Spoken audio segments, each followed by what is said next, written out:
요양원 말고 다른 방법이 있다는 걸 저는 72이 되어서야 알았습니다. 왜 아무도 안 알려줬을까요?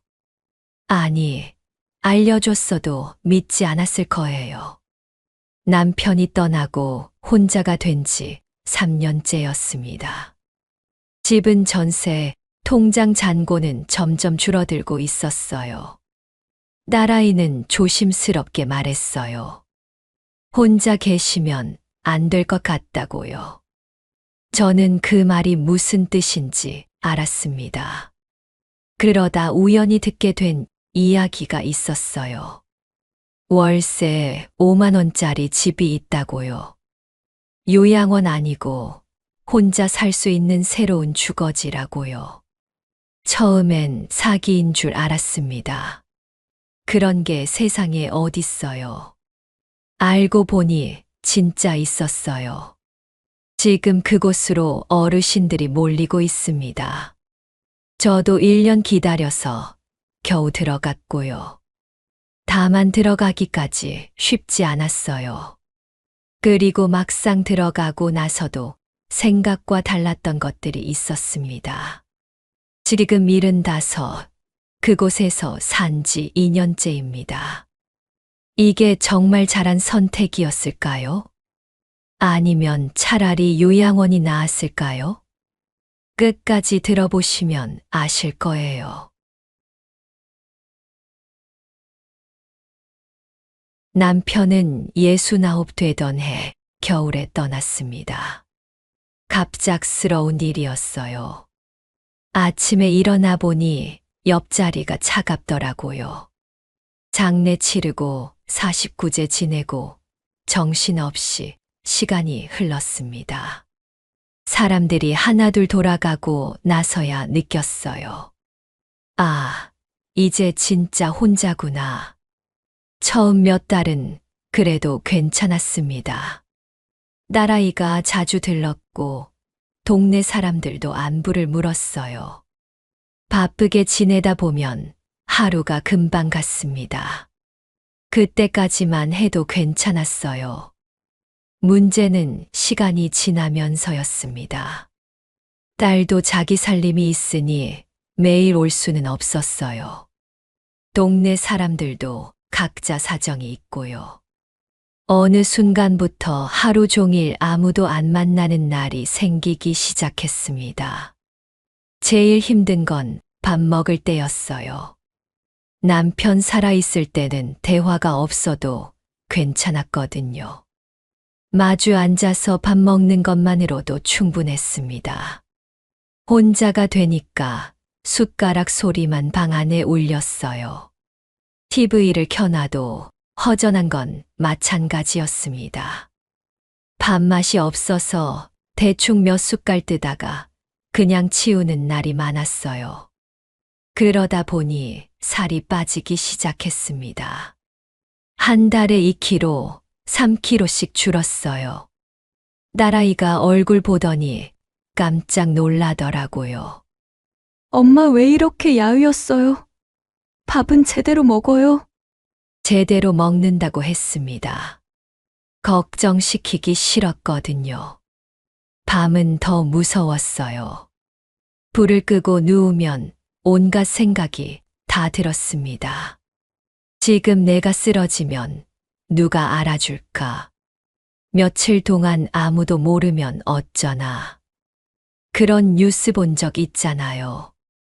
혼자 사시던 어르신이 돌아가시고 며칠 뒤에 발견됐다는 거. 남 일 같지가 않더라고요. 그래서 전화기를 꼭 베개 옆에 두고 잤습니다. 뭔가 있으면 119 누르려고요. 근데 손가락 떨리면 버튼을 못 누를 것 같았어요.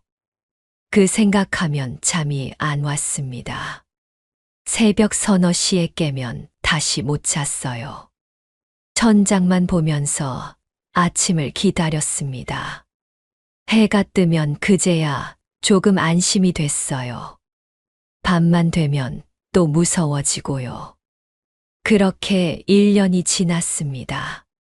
혼자 사는 게 익숙해질 줄 알았는데 오히려 점점 더 힘들어졌어요. 몸도 예전 같지 않았습니다. 계단 오르내리는 게 버거워졌고, 장 보고 돌아오면 온몸이 쑤셨어요. 무거운 거 들다가 허리 삐끗한 적도 있었습니다. 그날은 진짜 무서웠어요. 혼자 꼼짝도 못하고 바닥에 누워 있었거든요. 딸한테 전화해서 겨우 병원 갔습니다.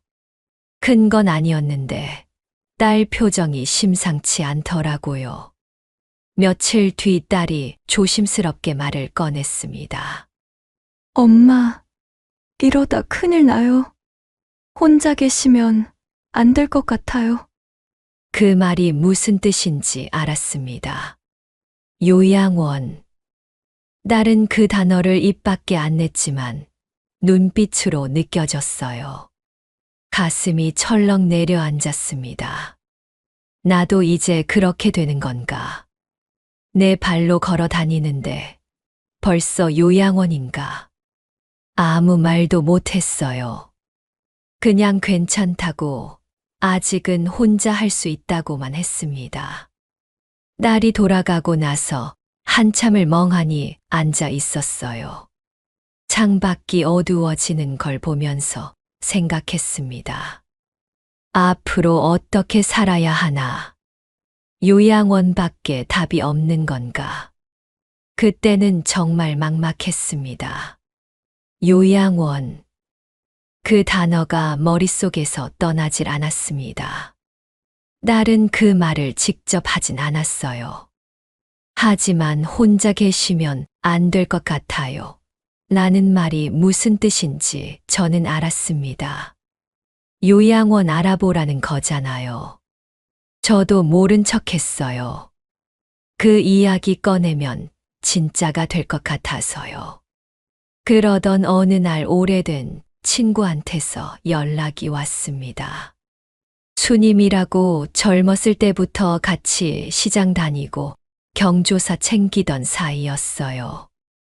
남편들끼리도 친했고 명절 때면 서로 집에 놀러 가기도 했습니다. 근데 몇 년 전부터 연락이 뜸해졌더라고요. 수님이 남편이 먼저 가시고 그 뒤로 수님이도 몸이 안 좋아졌다는 소식만 들었어요. 그날 전화 받고 깜짝 놀랐습니다. 목소리가 너무 힘이 없었거든요. 나 요양원 들어왔어. 한번 놀러와. 며칠 뒤에 면회를 갔습니다. 버스 타고 1시간 넘게 걸렸어요. 요양원은 도심에서 한참 떨어진 외곽에 있었습니다. 건물은 생각보다 깔끔했어요. 로비에 꽃도 있고 직원분들도 친절하게 인사했습니다. 겉으로 보기엔 나쁘지 않았어요. 안으로 들어가면서 느낌이 달라졌습니다. 복도가 길었어요. 양쪽으로 방문이 줄지어 있었는데 문마다 번호가 붙어 있더라고요. 마치 병원 같았습니다. 아니, 병원보다 더 조용했어요. 사람들이 분명 있는데 소리가 없었습니다. TV 소리만 여기저기서 희미하게 들렸어요. 웃음소리는 안 들렸습니다. 수님이 방은 3층이었어요. 문을 열고 들어갔는데 수님이가 침대에 앉아 있더라고요. 손을 잡았는데 너무 말랐어요. 내가 기억하는 수님이가 아니었습니다. 방을 둘러봤어요. 침대, 작은 서랍장, TV, 그게 전부였습니다. 창문으로 햇볕이 들어오긴 했는데 뭔가 썰렁했어요. 집 같은 느낌이 안 났습니다. 수님이는 밥도 잘 나오고 약도 챙겨주고 불편한 건 없다고 했어요. 그런데 말끝에 힘이 없더라고요. 근데 있잖아. 여기는 돌봄은 있는데 삶은 없어. 그 말이 가슴에 콕 박혔습니다. 순이미는 계속 말했어요. 아침에 눈 뜨면 밥 먹고, 약 먹고, TV 보고, 점심 먹고, 낮잠 자고, 저녁 먹고, 또 TV 보고, 자고고. 매일 똑같다고요. 오늘이 무슨 요일인지도 모르겠다고요. 다들 자기 방에만 있고, 밥 먹을 때 잠깐 보는데, 인사만 하고 끝이래요. 깊은 얘기 할 사람이 없다고요. 가족들은 한 달에 한 번 올까 말까. 손주들은 여기 오는 거 싫어한대요. 수님이 눈이 촉촉해지더라고요. 저도 눈물이 났어요. 1시간쯤 있다가 나왔습니다. 수님이가 휠체어 타고 엘리베이터까지 배웅해 줬어요. 도와줘. 심심해 죽겠어. 엘리베이터 문이 닫히는 순간 수님이 얼굴이 보였어요. 웃고 있는데 눈은 웃지 않더라고요. 그 얼굴이 며칠 동안 잊히지 않았습니다. 돌아오는 버스 안에서 창밖을 멍하니 봤어요. 수님이 말이 계속 맴돌았습니다. 돌봄은 있는데 삶은 없다. 나도 저렇게 되는 건가? 밥 먹고, 약 먹고, TV 보고, 자고. 그게 남은 인생의 전부가 되는 건가? 무서웠어요. 죽는 것보다 그렇게 사는 게 더 무서웠습니다. 집에 돌아와서 딸한테 전화했어요. 나 혼자서도 괜찮아. 걱정 마. 딸이 뜸을 들이더니 물었습니다. 엄마, 갑자기 왜 그래요? 그냥 오늘 수님이 면회 갔다 왔거든. 나는 그렇게 안 살 거야. 전화 끊고 나서 생각했습니다. 그렇게 안 살 거라고 했는데 사실 방법이 없었어요. 혼자 살기는 점점 힘들어지고 요양원은 싫고 그날 밤도 잠이 안 왔어요. 수님이 얼굴이 자꾸 떠올랐습니다. 휠체어에 앉아서 엘리베이터 문 닫히는 거 보던 그 표정. 나는 저렇게 안 될 거야. 아니, 저렇게 되면 안 돼. 그렇게 다짐했지만 막상 방법이 없었습니다. 솔직히 포기하고 싶었습니다. 그냥 딸 말대로 할까. 어차피 나이 들면 다 그렇게 되는 거 아닌가. 그런 생각이 들 때쯤이었어요. 우연히 듣게 된 이야기가 있었습니다. 그 이야기를 들은 건 정말 우연이었어요. 동네 경로당에 오랜만에 나갔습니다. 집에만 있으니까 답답하기도 하고 사람 얼굴이 보고 싶기도 했거든요. 경로당에는 아는 얼굴들이 몇 분 계셨어요. 다들 반갑게 맞아주셨습니다. 오랜만이네. 어디 아팠어? 살 빠졌네. 이런저런 안부를 나눴어요. 그러다 한쪽에서 이야기 소리가 들렸습니다. 월세가 5만 원이래. 요양원 아니고 각자 방이 따로 있대.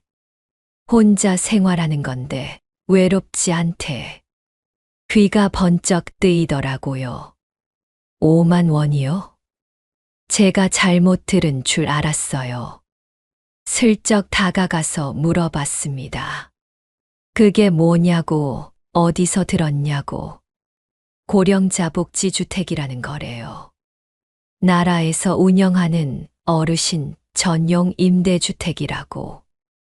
동생이 작년에 들어갔는데 좋다더라고요. 처음엔 믿기지 않았어요. 솔직히 사기 아닌가 싶었습니다. 요즘 어르신들 노리는 사기가 얼마나 많은데요. 집에 돌아와서 딸한테 전화했어요. 나 오늘 경로당에서 이런 얘기 들었는데 이런 거 진짜 있어. 딸이 알아보겠다고 했습니다. 며칠 뒤 딸이 찾아왔어요.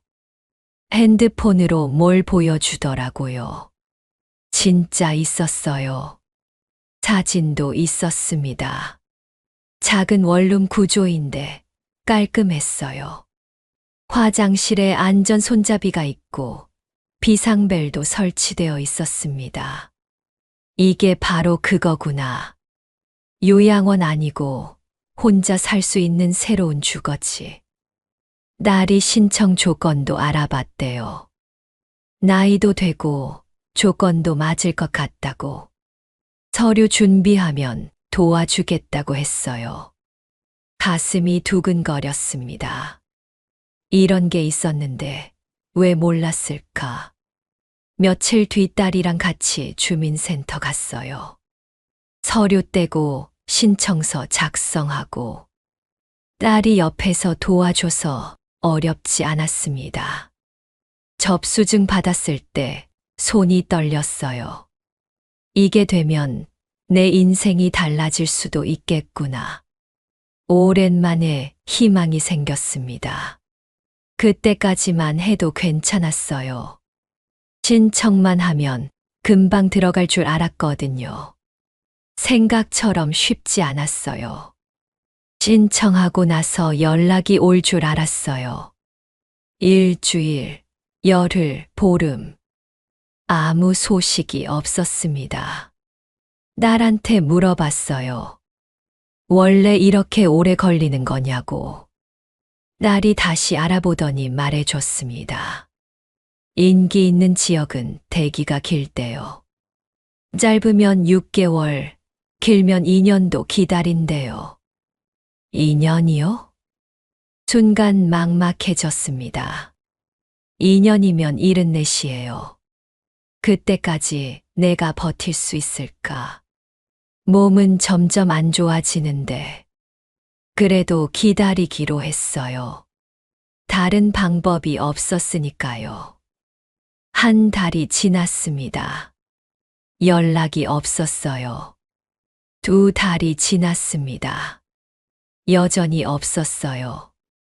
석 달째 되던 날, 딸한테 전화가 왔어요. 목소리가 조심스럽더라고요. 서류에 문제가 있대요. 소득 증명 서류가 하나 빠졌다고. 다시 제출해야 한대요. 가슴이 철렁했습니다. 분명히 다 챙겼다고 생각했거든요. 딸이랑 같이 확인도 했었는데, 알고 보니 건강보험료 납부 확인서 기간이 잘못됐대요. 최근 6개월치가 필요한데 3개월치만 뗐던 거예요. 다시 주민센터 가서 서류 떼고 또 제출하고. 번거롭기도 했지만 그보다 불안했어요. 혹시 이것 때문에 순서가 밀리는 건 아닌지. 딸한테 물어봤어요. 이러면 더 늦어지는 거 아니야? 딸이 괜찮을 거라고 했지만 눈빛이 불안해 보이더라고요. 저도 괜찮다고 했어요. 서로 괜찮다고 하면서 속으로는 조마조마했습니다. 그렇게 또 2달이 지났어요. 5달째. 여전히 연락이 없었습니다. 기다리는 게 이렇게 힘든 줄 몰랐어요. 매일 아침 눈 뜨면 핸드폰부터 봤어요. 혹시 모르는 번호로 전화 온 거 없나? 문자 온 거 없나? 아무것도 없으면 한숨이 나왔습니다. 오늘도 아니구나. 내일은 올까? 그런 생각만 하면서 하루를 보냈어요. 밤이 되면 더 힘들었습니다. 잠이 안 오더라고요. 혹시 내가 탈락한 건 아닐까? 서류 문제 때문에 안 되는 건 아닐까? 연락이 안 오는 게 거절이라는 뜻 아닐까? 별별 생각이 다 들었어요. 중간에 포기하고 싶은 적도 있었습니다. 이렇게까지 해야 하나 싶었어요. 차라리 그냥 지금 집에서 버틸까? 어차피 안 될 거 괜히 기대만 했나. 그런 생각이 들 때마다 수님이 얼굴이 떠올랐어요. 휠체어에 앉아서 엘리베이터 문 닫히는 거 보던 그 표정. 돌봄은 있는데 삶은 없다. 그 말이 다시 떠올랐습니다. 포기하면 나도 결국 거기 가게 되겠구나. 이를 악물었어요. 조금만 더 기다려보자. 안 되면 그때 생각하자. 1년이 지났습니다.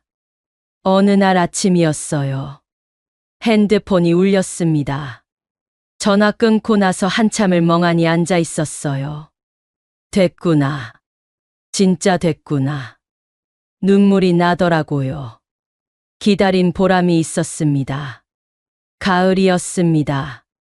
신청했을 때도 가을이었는데 1년이 지나 또 가을이 왔어요. 1년을 기다렸구나. 길다면 길고 짧다면 짧은 시간. 이제 진짜 시작이구나.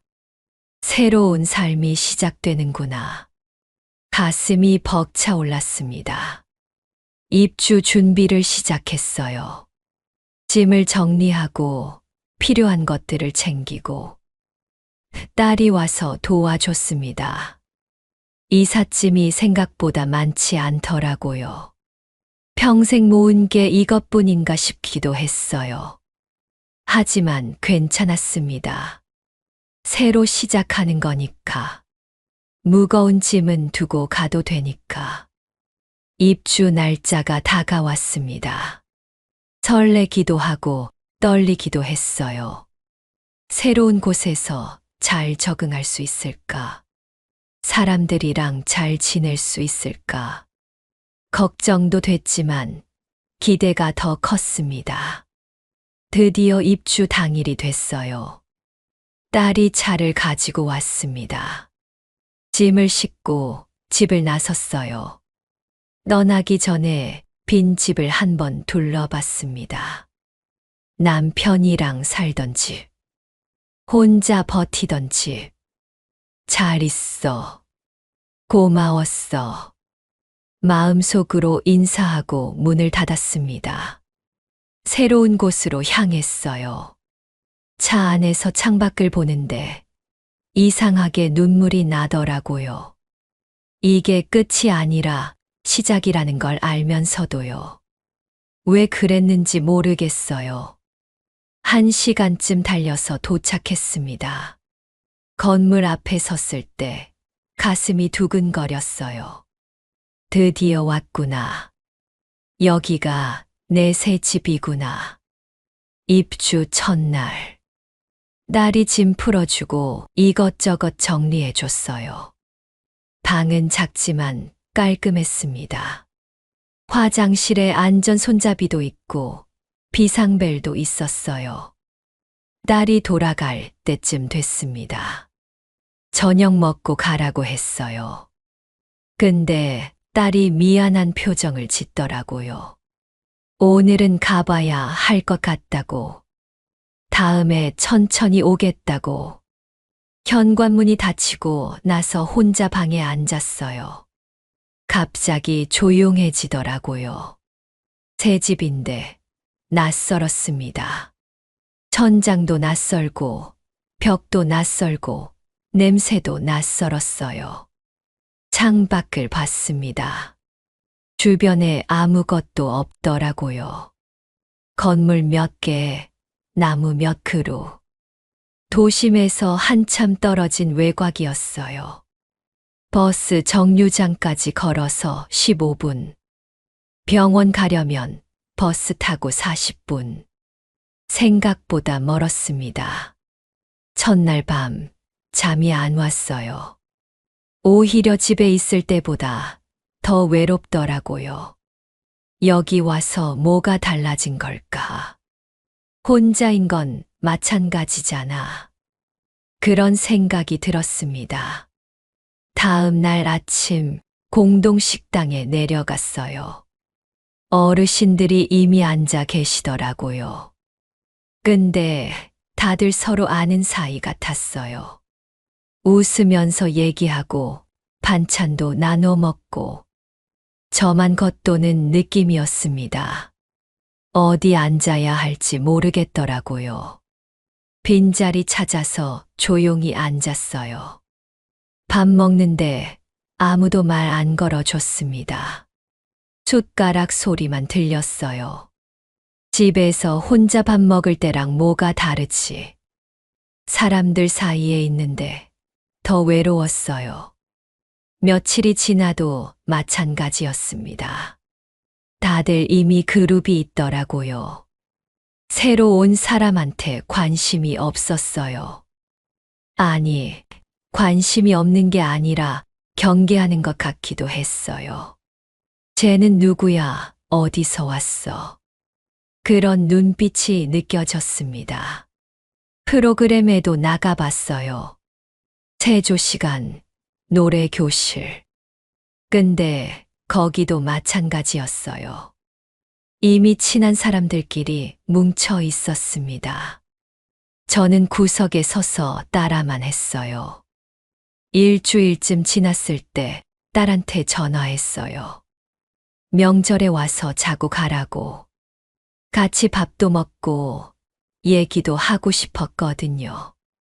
근데 나중에 알았어요. 여기는 외부인 숙박이 안 된대요. 규칙이 그렇대요. 요즘 새로 지은 곳들은 게스트하우스가 있어서 가족이 와서 자고 갈 수 있다더라고요.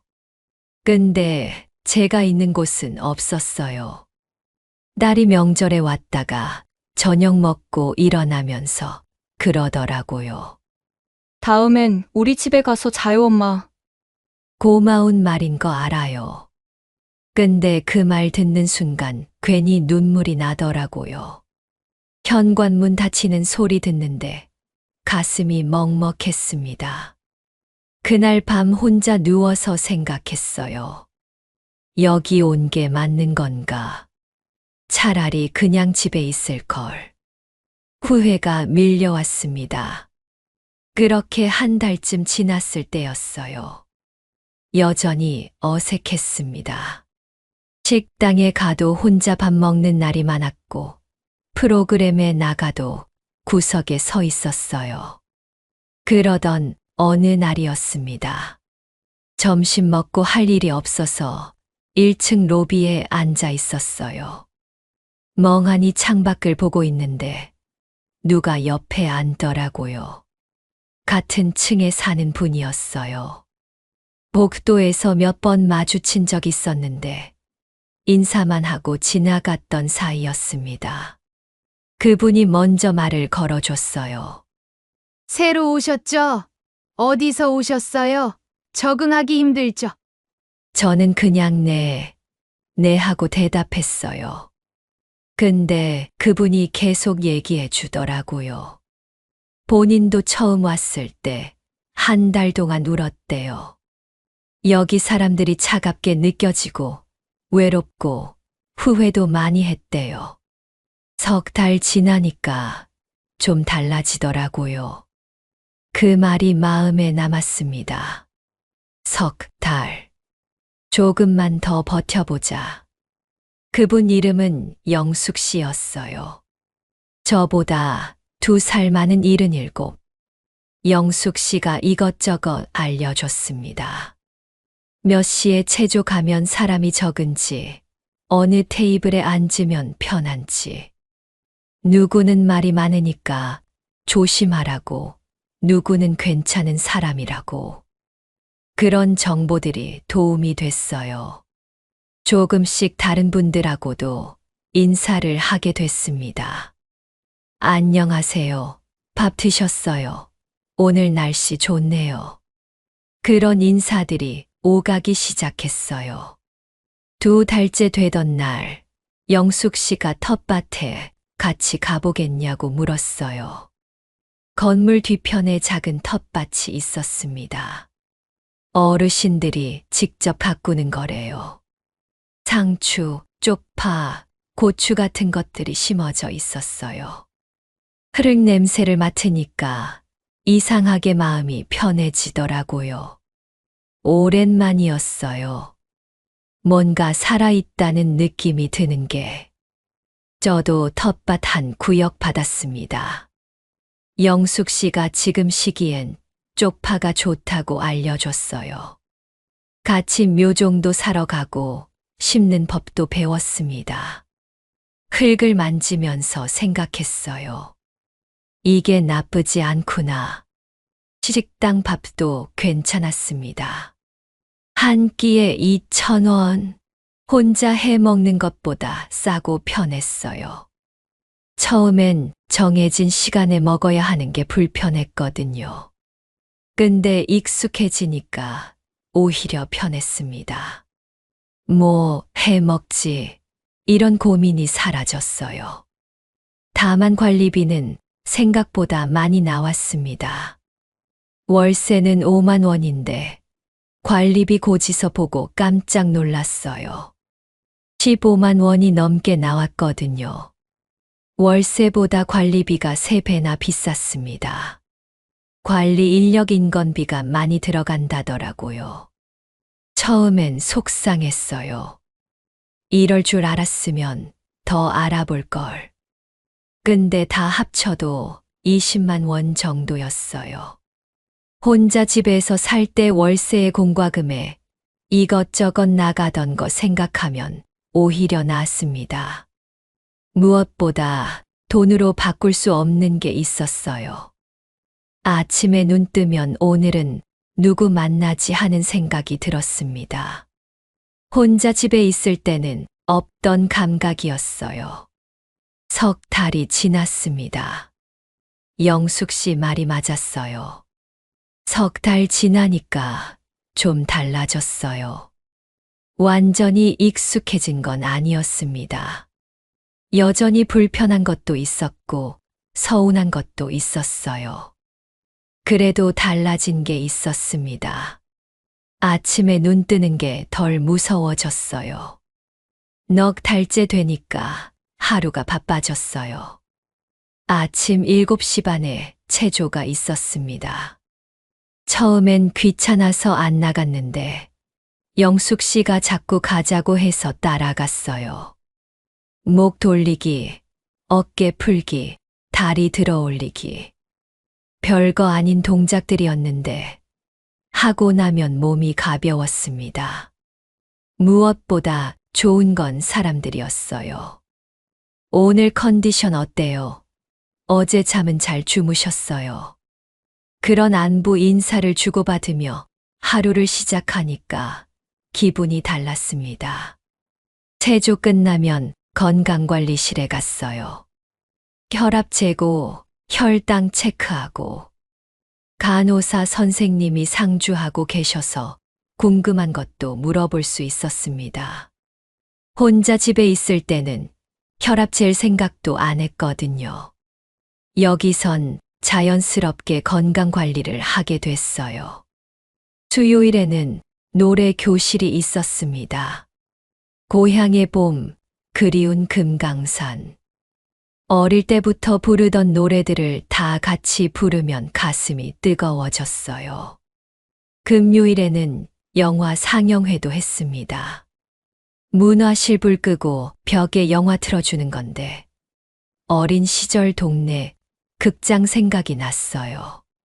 슬픈 장면에서는 훌쩍거리는 소리가 들리고 웃긴 장면에서는 다 같이 웃고 영화 끝나면 자연스럽게 감상을 나눴습니다. 옛날 생각이 많이 나네. 주인공이 우리 딸 닮았어.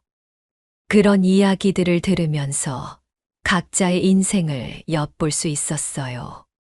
텃밭 일도 재미가 붙었습니다. 쪽파가 자라는 걸 보는 게 그렇게 뿌듯할 줄 몰랐어요. 영숙 씨랑 같이 수확해서 나눠 먹기도 했습니다. 내가 키운 거로 반찬에 먹으니까 맛이 다르더라고요. 5달째 되던 날 딸이 찾아왔어요. 얼굴 보더니 깜짝 놀라더라고요. 엄마, 살쪘어요. 얼굴이 밝아졌어요. 그 말 듣는데 괜히 눈물이 났어요. 딸이 저녁 먹고 가겠다고 해서 식당에 같이 갔습니다. 영숙 씨도 소개해 줬어요. 딸이 인사하면서 고맙다고 하더라고요. 엄마 잘 챙겨주셔서 감사하다고. 헤어질 때 딸이 그러더라고요. 엄마, 표정도 많이 밝아졌어요. 다행이에요. 이번엔 덜 서운했습니다. 여기도 내 집이니까요. 밤에 혼자 방에 누워서 생각했어요. 처음 왔을 때는 후회만 했거든요. 여기 와서 뭐가 달라지나, 혼자인 건 마찬가지잖아. 근데 달라진 게 있었어요. 아침에 만날 사람이 있었습니다. 점심에 같이 밥 먹을 사람이 있었어요. 저녁에 안부 물어봐 줄 사람이 있었습니다. 밤중에 쓰러져도 비상벨 누르면 누군가 온다는 안심도 있었어요. 그게 얼마나 큰 건지 혼자 살아보지 않은 사람은 몰라요. 사람은 혼자 살면 안 되는구나. 누군가와 함께 있어야 사람답게 사는구나. 그 깨달음이 가슴 깊이 새겨졌습니다. 지금 75. 여기 들어온 지 2년째입니다.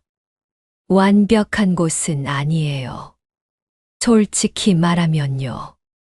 관리비는 여전히 비싸고 외부인 숙박은 안 되고 도심에서 멀어서 병원 가려면 버스 타고 40분 걸려요. 식당 밥이 입에 안 맞는 날도 있고 어르신들 사이에서 기싸움도 있어요. 가끔은 그냥 집에서 살 걸 그랬나 싶을 때도 있습니다. 근데요. 그때마다 생각해요. 그럼 지금 나는 어디 있었을까? 혼자 집에서 라면 끓여 먹고 있었을까요? 아니면 수님이처럼 요양원 침대에 누워 있었을까요? 그 생각하면 여기가 낫습니다. 며칠 전에 수님이한테 전화했어요. 요양원에 있는 그 친구요. 목소리가 더 힘이 없어졌더라고요.